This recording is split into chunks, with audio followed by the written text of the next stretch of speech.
ان الحمد للہ والصلاة والسلام علی رسول اللہ۔ اللہ رب العزت نے محمد صلی اللہ علیہ وسلم کو مبعوث فرمایا تاکہ آپ پوری کائنات والوں کو اللہ رب العزت کے عذاب سے ڈرائیں اور اللہ رب العزت کی نعمتوں کی خوشخبری دیں۔ آپ صلی اللہ علیہ وسلم خاتم النبیین والمرسلین ہیں، چنانچہ تمام انسانوں کی طرف آپ مبعوث ہوئے اور تا قیامت آپ کی نبوت اور رسالت جاری رہے گی۔ دنیا کا کوئی خطہ آپ صلی اللہ علیہ وسلم کی نبوت اور رسالت سے باہر نہیں، اور دنیا کا کوئی انسان ایسا نہیں جس کے لیے آپ صلی اللہ علیہ وسلم کی اطاعت و فرمانبرداری کرنا لازم نہ ہو۔ آپ صلی اللہ علیہ وسلم کی اطاعت غیر مشروط، یعنی کوئی صورت ایسی نہیں جس میں محمد الرسول اللہ صلی اللہ علیہ وسلم کی اطاعت لازم نہ ہو۔ غیر مشروط اطاعت ہر مسلمان کے لیے فرض ہے۔ بہت سے لوگ آج اس طرح کی باتیں کرتے نظر آتے ہیں، جی فلاں حدیث جو ہے وہ بڑی عجیب ہے، فلاں حدیث وہ تو ہماری عقل میں ہی نہیں آ رہی، ہمیں سمجھائیں جی ایسا کیسے ہو سکتا ہے۔ یاد رکھیں کہ شریعت کے بہت سے احکام اللہ رب العزت نے صرف اس لیے نازل کیے کہ اس طرح کے جو بڑے سیانے ہیں نا، لاجک والے، عقل پرست، اپنے آپ کو بڑا دانشور سمجھنے والے، تاکہ اللہ رب العزت ان کو مومنوں سے ممتاز کر دے، عقل پرستوں کو اطاعت فرمانبرداری کرنے والوں سے ممتاز کر دے۔ بہت سے احکامات اللہ رب العزت نے نازل ہی اس لیے فرمائے۔ بہت سے حکم ایسے ہیں جو بہت سے لوگوں کی سمجھ میں نہیں آتے، لیکن ہم چونکہ کلمہ پڑھنے والے ہیں، اللہ رب العزت اور رسول اللہ صلی اللہ علیہ وسلم کا، اللہ کی وحدانیت اور محمد الرسول اللہ صلی اللہ علیہ وسلم کی اطاعت، نبوت اور رسالت کا، لہٰذا ہم پہ لازم ہے کہ ہم آپ صلی اللہ علیہ وسلم کی ہر بات کو، آپ کی ہر تعلیم کو بلا چوں چراں تسلیم کریں، بغیر اپنی عقل استعمال کیے، بغیر یہ سوچے کہ ہمیں سمجھ میں آتی ہے کہ نہیں۔ اگر کوئی شخص یہ پیمانہ بنائے کہ مجھے جو بات سمجھ آئے گی دین کی تو میں مانوں گا، جو سمجھ نہیں آئے گی تو میں ماننے سے انکار کر دوں گا، تو ایسا شخص اللہ رب العزت کی نظر میں کافر منافق تو ہو سکتا ہے، مومن مسلمان نہیں ہو سکتا۔ وہ کہتا ہے جی چند چیزیں مجھے سمجھ آتی ہیں اور چند نہیں آتی، جو سمجھ آتی ہیں میں مانتا ہوں، جو سمجھ نہیں آتی وہ نہیں مانتا، جو اس کو سمجھ آئی ہیں اس کو وہ ماننے کی بھی ضرورت نہیں۔ وہ اپنی دانشوری اور اپنی عقل، اپنی لاجک اپنے پاس رکھے، اللہ رب العزت کو اس کی اس عقل کی کوئی ضرورت نہیں۔ عقل اللہ رب العزت نے دی ہے وحی کے تابع کرنے کے لیے، وحی کے مطابق عمل کرنے کے لیے اللہ نے عقل دی ہے، اس لیے نہیں کہ وحی کے اوپر اس کو حاکم بنا دیا جائے کہ میری عقل مانے گی تو میں وحی کو مانوں گا، نہیں مانے گی تو نہیں مانوں گا۔ عقل کی مثال اللہ رب العزت کی وحی کے سامنے یا اس کے مقابلے میں ایسے ہی ہے جیسے ہماری بصارت ہے۔ اللہ رب العزت نے ہمیں آنکھیں عطا فرمائی ہیں،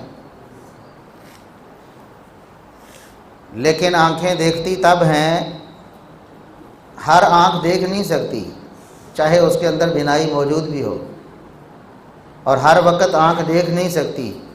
ہر وقت ہماری بینائی تو موجود ہوتی ہے کہ کیا ہم ہر وقت دیکھتے ہیں؟ ہماری بینائی کو بھی کام کرنے کے لیے ایک بیرونی چیز کی ضرورت ہے جس کو روشنی کہتے ہیں۔ اس روشنی کے بغیر ہماری بینائی کام کر سکتی؟ ہم حالانکہ بینا ہیں، ہمیں اللہ رب العزت نے آنکھیں دی ہیں، آنکھیں کام بھی کرتی ہیں، لیکن تب کام کرتی ہیں جب روشنی موجود ہوتی ہے، خارجی روشنی۔ اندھیرا ہو جائے، ابھی لائٹیں بند ہو جائیں، ہماری آنکھیں کام تو کرتی ہیں لیکن دیکھ سکتی نہیں۔ افراد یہی موجود ہوں گے، سارے در و دیوار بھی وہی ہیں، لیکن ہماری آنکھیں دیکھ نہیں سکیں گی کیونکہ روشنی موجود نہیں۔ اور اگر کوئی کہے کہ مجھے دیکھنے کے لیے روشنی کی ضرورت نہیں، بس میرے پاس آنکھیں ہیں تو میں خود دیکھوں گا، تو پھر جب روشنی نہیں ہوگی کسی کھائی میں گرے گا، نقصان کرے گا، جان سے جائے گا، مال سے جائے گا، کوئی ہڈی توڑوائے گا۔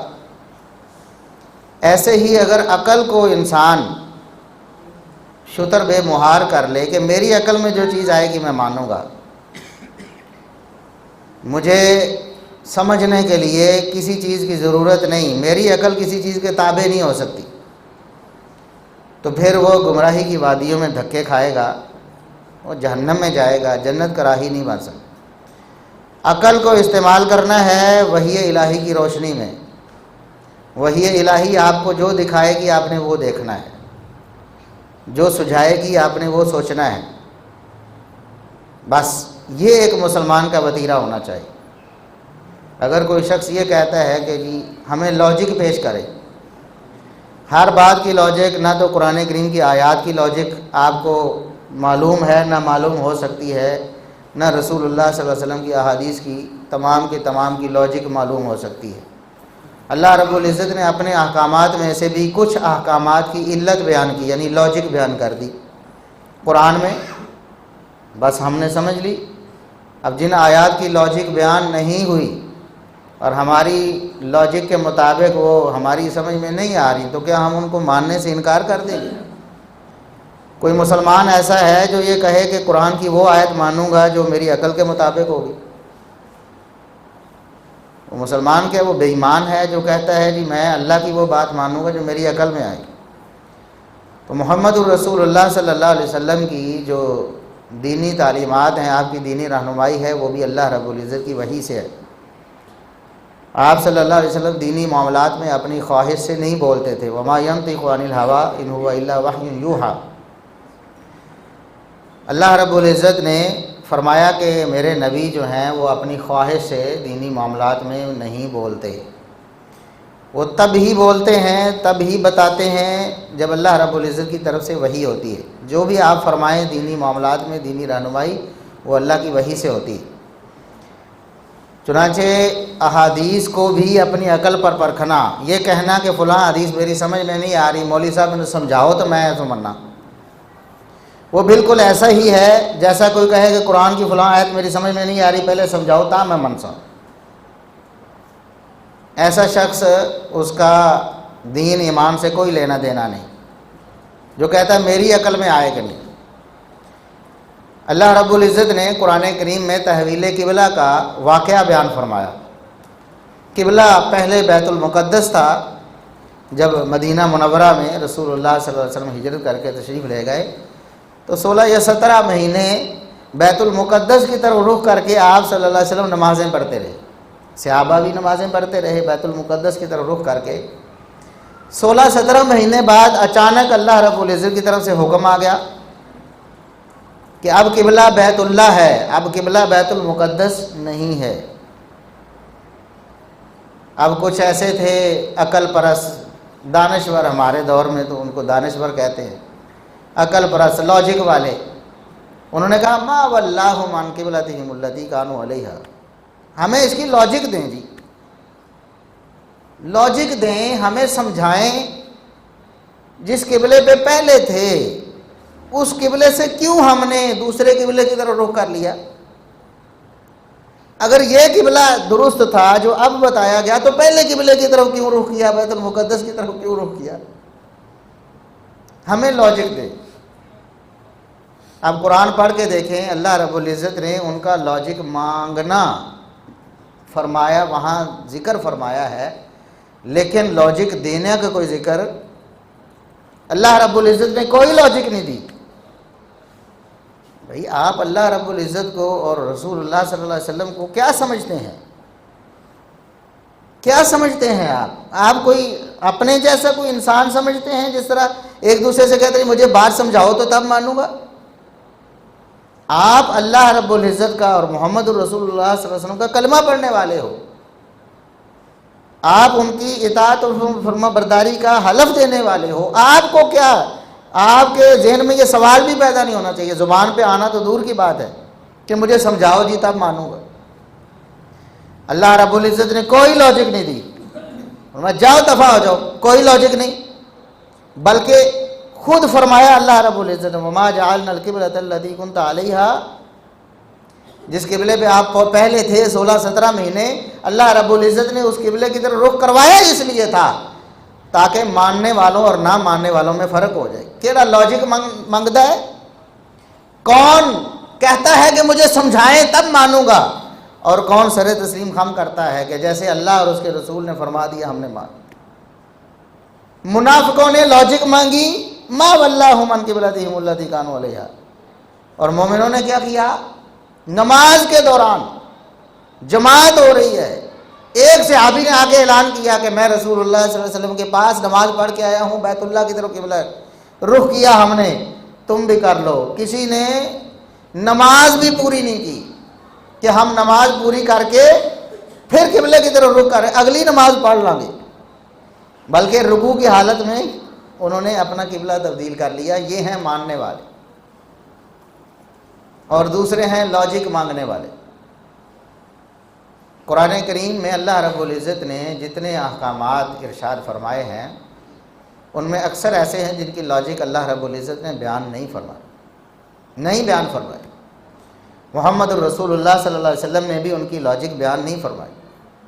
آپ صلی اللہ علیہ وسلم کی تعلیمات کا بھی بڑا حصہ وہ ہے جن کی کوئی علت آپ صلی اللہ علیہ وسلم نے بیان نہیں فرمائی۔ حکم دیا ایسے کرنا ہے، ایسے نہیں کرنا۔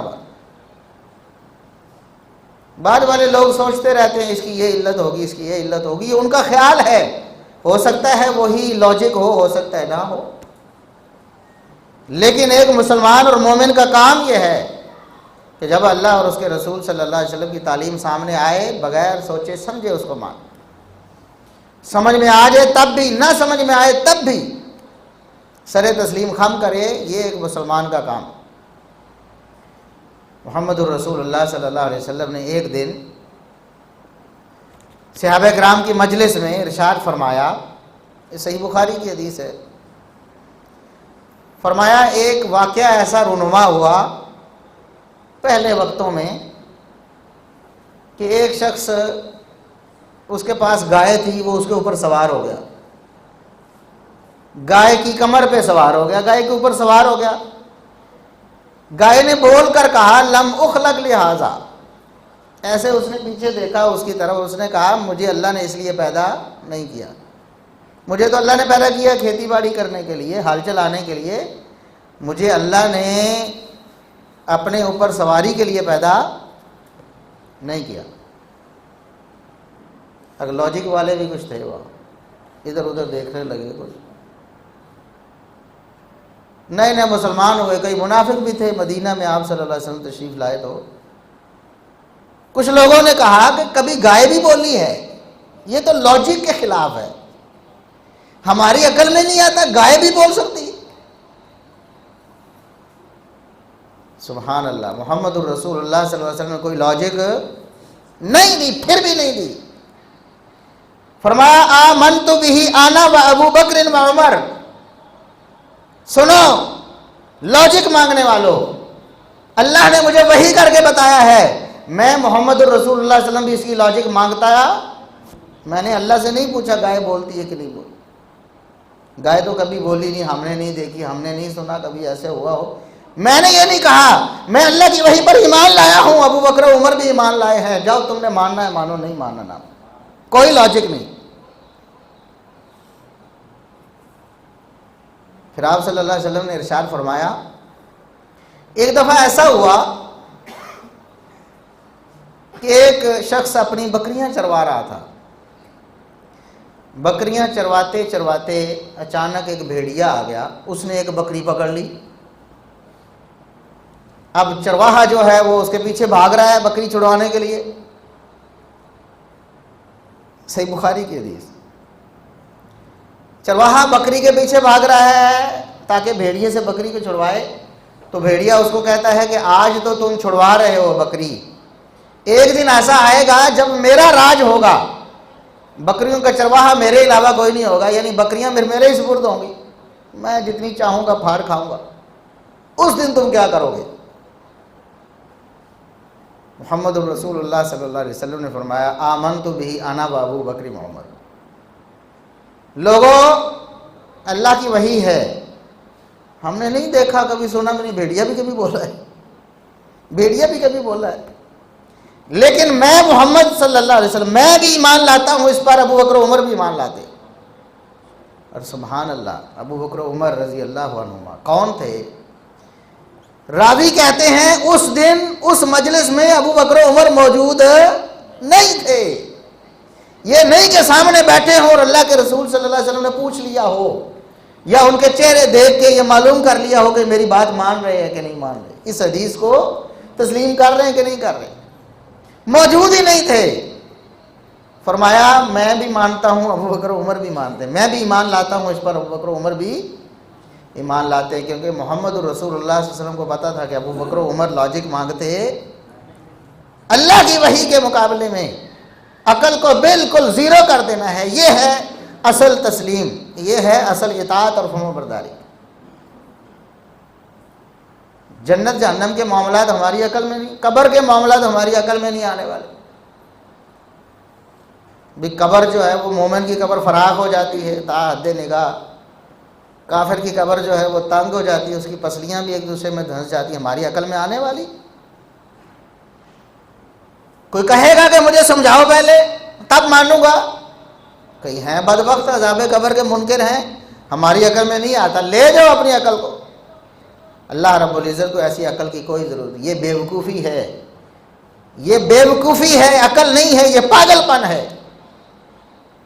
اللہ اور اس کے رسول صلی اللہ علیہ وسلم کے احکامات, آپ اللہ اور اس کے رسول صلی اللہ علیہ وسلم کی تعلیمات کے سامنے عقل بالکل ختم. عقل کو جھکا دو, عقل مندی وہی ہے, عقل کے مطابق بات وہی ہے جو اللہ اور اس کے رسول صلی اللہ علیہ وسلم نے فرما دی, بس. ورنہ تو جو کچھ بیان ہوا ہے, آدم علیہ السلام پیدا ہوئے, اللہ رب العزت نے پیدا کیا, پھر معاملات اس وقت کے جب انسانیت کا آغاز ہوا وہاں کے معاملات, تو پھر اختتام ہوگا, پھر حشر کے معاملات ہیں, پھر جنت جہنم کے معاملات ہیں. ان میں سے کوئی بھی ہماری اس لاجک کے مطابق نہیں. اللہ رب العزت نے فرمایا قیامت کے دن جہنم میں پھینک دیا جائے گا کافروں, منافقوں, ظالموں کو, ان کو عذاب ہوگا. جب ظاہر ہے کہ آگ میں کوئی شخص جلتا ہے تو اس کی جلد, اس کا گوشت تو ختم ہو جاتا ہے کچھ دیر میں ہی. تو درد, اذیت, تکلیف تو اس چیز کے جلنے کی وجہ سے ہے نا.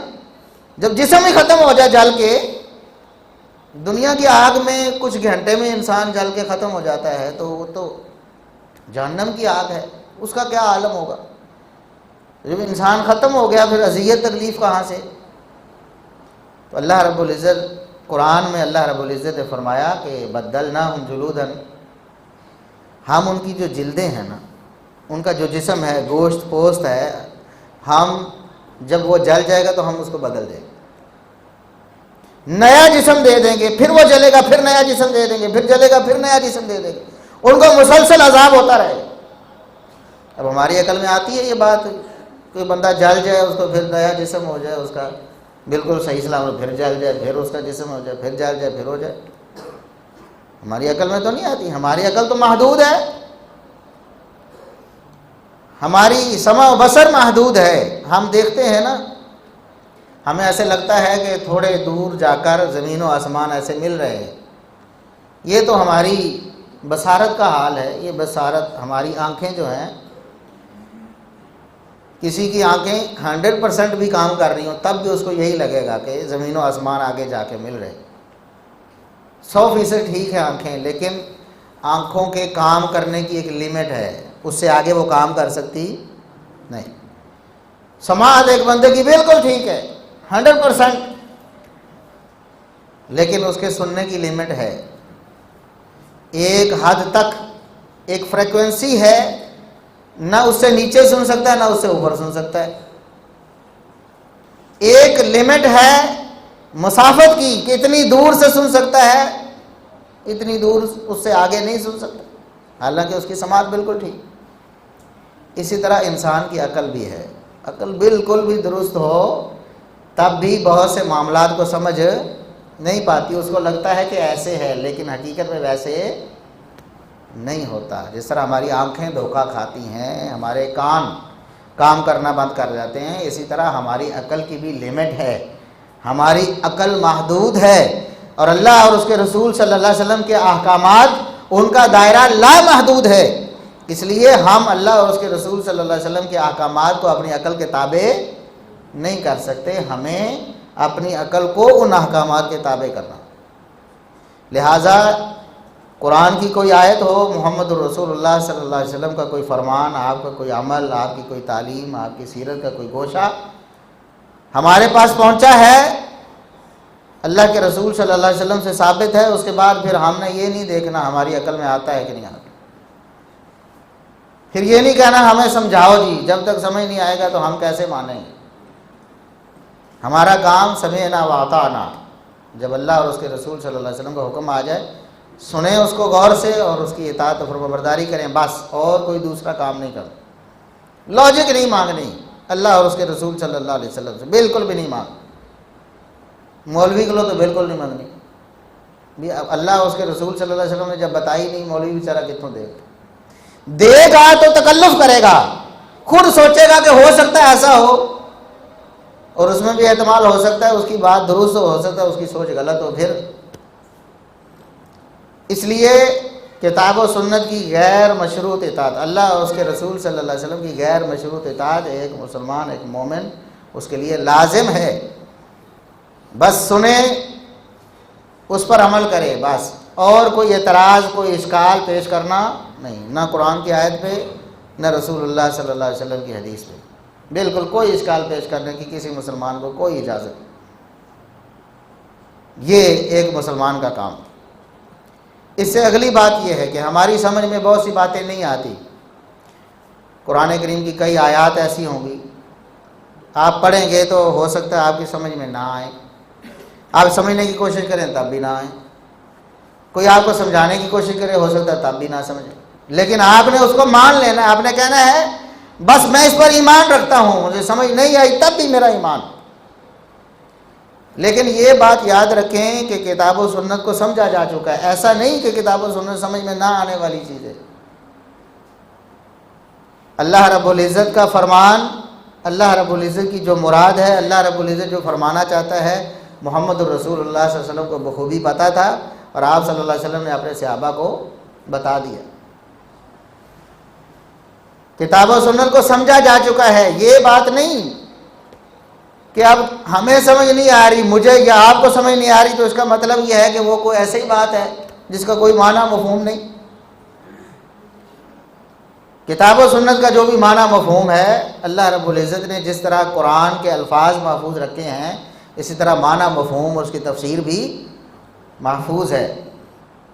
بھی قرآن کی حفاظت، وحی کی حفاظت، اس کا کیا مطلب ہے؟ آپ کیا سمجھتے ہیں کہ یہ جو الفاظ ہیں ہم رٹ لیتے ہیں یا ہمارے بچے زبانی یاد کر لیتے ہیں، ہم یاد کر لیتے ہیں، بس ان کی حفاظت ہوئی ہے؟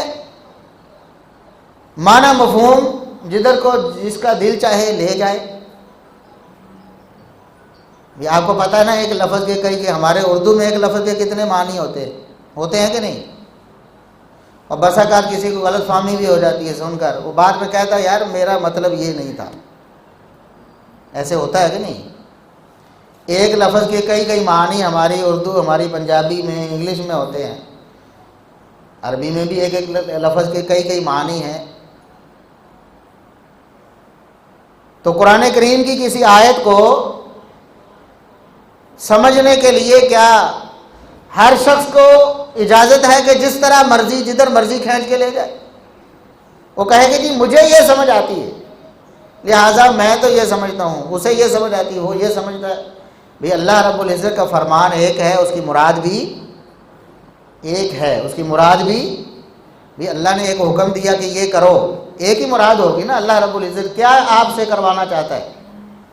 اب ایک کہہ رہا ہے کہ نہیں یہ کرنا ہے، دوسرا کہہ رہا ہے یہ کرنا ہے، تیسرا کہہ رہا ہے یہ کرنا ہے، چوتھا کہہ رہا ہے یہ کرنا ہے، پانچواں کہہ رہا ہے یہ کرنا ہے۔ تو اگر ایسا ہو جائے تو اس کا مطلب ہے کہ قرآن کریم کا معنی محفوظ نہیں۔ تو حفاظت کون سی ہوئی؟ الفاظ بھی محفوظ ہیں، معانی بھی محفوظ ہے۔ محمد الرسول اللہ صلی اللہ علیہ وسلم نے تعلیم کیے ہیں، صحابہ کرام نے ان کو سمجھا ہے اور امت کو بتایا ہے۔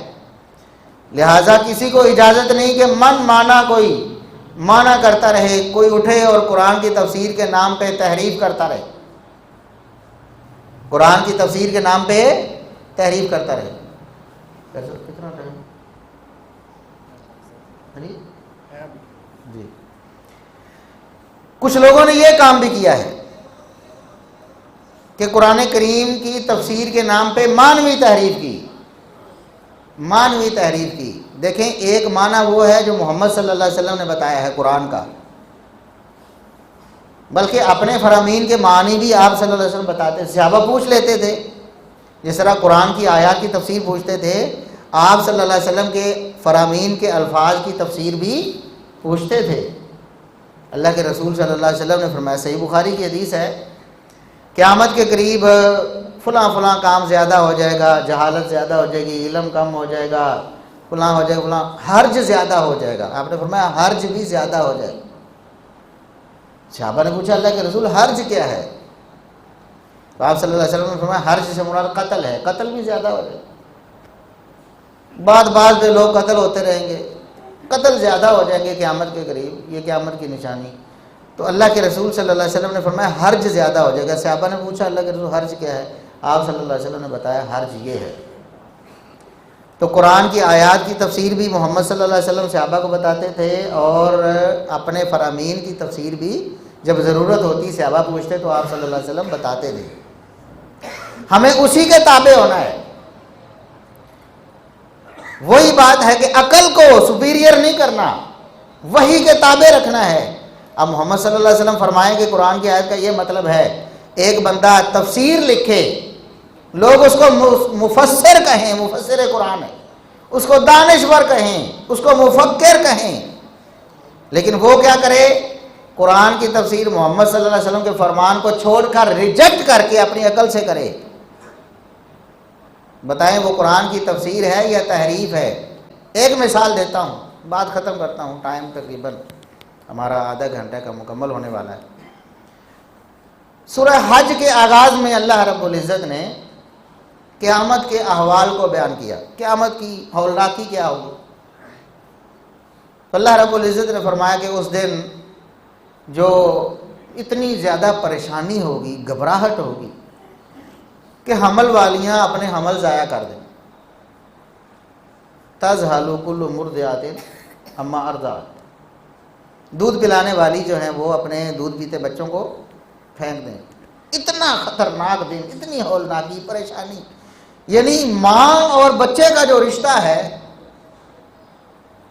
دنیا میں، یہ محبت کی اعلیٰ ترین مثال ہے، مخلوقات میں محبت کی اعلیٰ ترین مثال،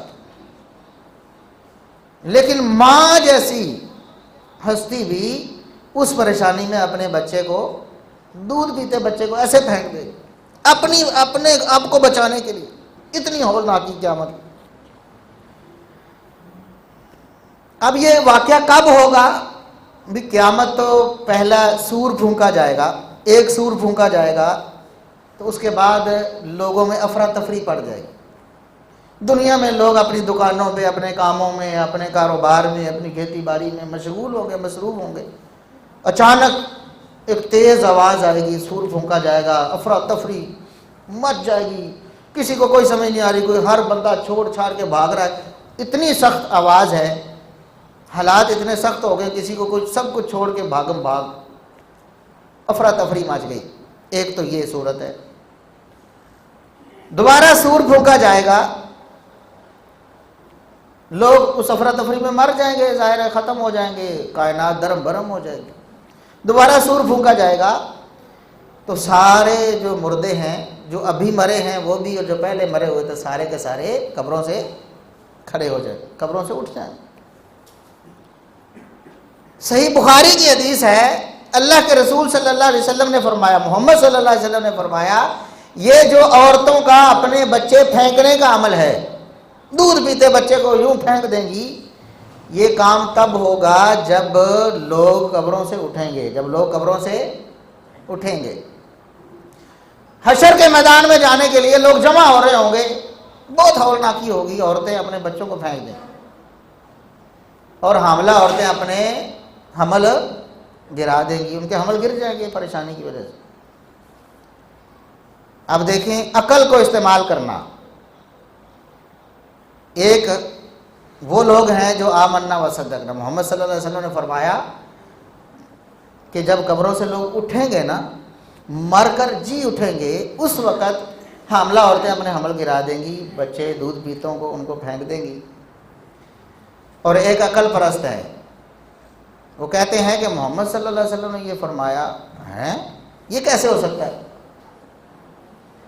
بھئی یہ بات اگر پہلے سور پھونکنے کے وقت ہو تو ہم مان لیں، بھی دنیا میں لوگ مصروف تھے، عورتیں بچوں کے پیٹے میں لیے ہوئے بھی تھیں، دودھ پلاتی ہوں گی تھیں، جیسے ہی سور پھونکا گیا افراتفری مچی تو انہوں نے اپنے بچوں کو پھینک دیا، یہ تو بات ہم مان لیں.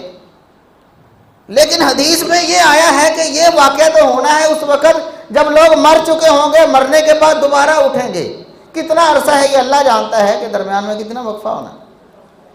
قبروں سے جب اٹھیں گے تو پھر حمل والی عورتیں حمل گرا دیں گی، اور دودھ پیتی عورتیں، دودھ پلانے والی عورتیں دودھ پیتے بچوں کو پھینک دیں گی. غافل ہو جائیں گی، ان کو ہوش ہی نہیں ہوگا کہ میرا کوئی دودھ پیتا بچہ بھی ہے. تو کہتے ہیں کہ یہ بات ہماری عقل میں نہیں آتی، دوسرا سور پھونکنے کے بعد، قبروں سے اٹھنے کے بعد کون سا حمل ہوگا؟ مان لیا کہ ایک عورت مر گئی حمل کی حالت میں، وہ تو مر کے مٹی ہو گئی، کتنے 100 سال، کتنی صدیاں یا کتنے سال رہی ہوگی، پھر وہ قبر سے اٹھے گی تو کون سا بچہ ہوگا اس کے پیٹ میں؟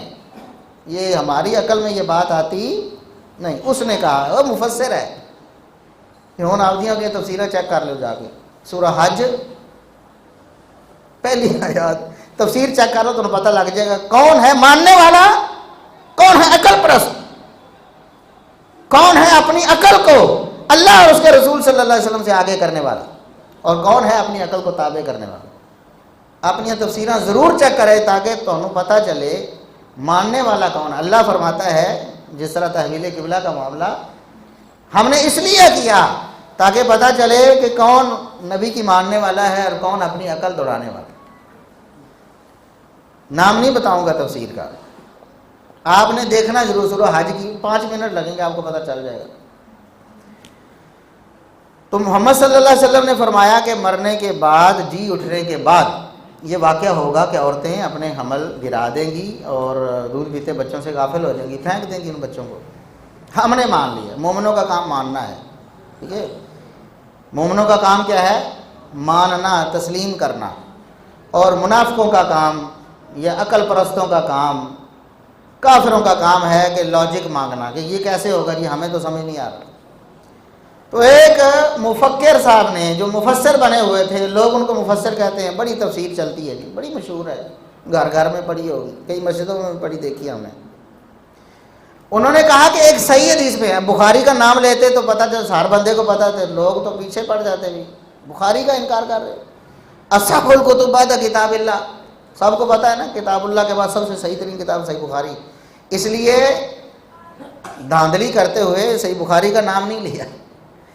کہا مفسر صاحب نے ایک صحیح حدیث میں یہ ہے کہ یہ دوسرے سور پھونکنے کے بعد، جی اٹھنے کے بعد ہوگا. لیکن ایک جھوٹی ضعیف روایت میں ہے، یعنی جو نبی صلی اللہ علیہ وسلم سے ثابت نہیں، کسی کی بنائی ہوئی بناوٹی روایت میں ہے کہ یہ پہلے سور پھونکنے کے بعد ہے. لہٰذا میں صحیح حدیث کو رد کرتا ہوں، جو میری عقل میں آتی ہے نا من گھڑت روایت، اس کو میں مانتا ہوں.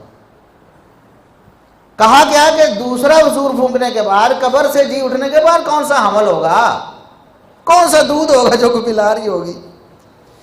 عقل کے اندھو، پھر تو ساری شریعت کا انکار کر دو، جنت جہنم کا انکار کر دو، تمہاری عقل میں کون سی بات آتی ہے؟ اس میں سے کون سی بات آتی ہے؟ قیامت کا تو سارے حالات ہی میزان لگایا جائے گا، ترازو میں تولا جائے گا۔ دسو ہمارے قول کے یہ بھی تولے جائے، دنیا میں تول سکتا ہے کوئی؟ اپنے اقوال گلاں نو تول کے بہاؤ، یا آپ نے جو عمل کیا صبح سے لے کر شام تک وزن کر کے دکھاؤ، دنیا میں ہو سکتا ہے وزن؟ کئی عقل پرستوں نے انکار کر دیا، کہتے نہیں ایسے مراد وہ ہے، ایسے مراد وہ ہے، ترازو کیسے ہو سکتا ہے؟ جی گلاں دا بھی کوئی وزن ہوتا ہے، عملاں دا بھی کوئی وزن ہوتا ہے۔ تو اس عقل پرست نے کیا کہا؟ اس نے کہا کہ یہ میری عقل میں نہیں آتی، اس لیے میں اس حدیث کو مانتا نہیں۔ نعوذ باللہ، یہ قرآن کی تفسیر ہو رہی ہے۔ ایسا تفسیراں ساڈے لوگ پڑھتے پھرتے ہیں، تو پھر دیکھو پھر وہ جائی عمل کرنا ہے عقل پرست۔ جبکہ محمد صلی اللہ علیہ وسلم نے، یہ تو کئی فرامین ہیں آپ صلی اللہ علیہ وسلم، صحیح بخاری میں دوسری حدیث آپ صلی اللہ علیہ وسلم نے فرمایا قیامت کے دن ایک شخص فوت ہوا احرام کی حالت میں، حج و عمرہ کرتے ہوئے جو فوت ہو اس کو احرام کی حالت میں ہی اس کو کفن نہیں دینا، احرام کی حالت میں ہی اس کو دفن کرنا ہے۔